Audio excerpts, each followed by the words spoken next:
জিৎ গাঙ্গুলির যা ডেডিকেশন আছে না, মানে এটাও লোকের কাছে শেখার। প্রজাপতি 2 যে ও গান করেছে, এত ভালো গান, প্রত্যেকটা গান পপুলার। ওর মধ্যখানে একটা খারাপ ফেস যাচ্ছিল, ও সে জায়গায় অনেক জায়গায় ইন্টারভিউতে বলেছে যে আমাকে কেউ কাজ দিচ্ছিল না।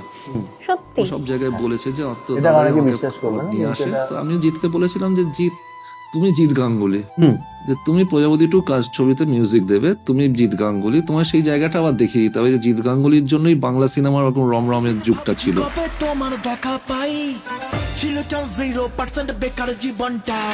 আজকে ধরো জিৎ, দেব, প্রসেনজিৎ অনেক ছবি করেছে, ছবি সুপার ডুপার হিট, তাতে জিৎ গাঙ্গুলির বিশাল অবদান। কারণ গানগুলো এখনো চলে, এখনো বাংলা সিনেমার গানকে আবার নতুন জায়গায় নিয়ে আসে। তখন মানে ও এত সিনসিয়ার ওর কাজের প্রতি। ও 18 দিন আমার অফিসে এসেছে, একটা জিৎ গাঙ্গুলি বম্বে থেকে এসে এই প্রজাপতি 2 গান করে 18 ডেজ।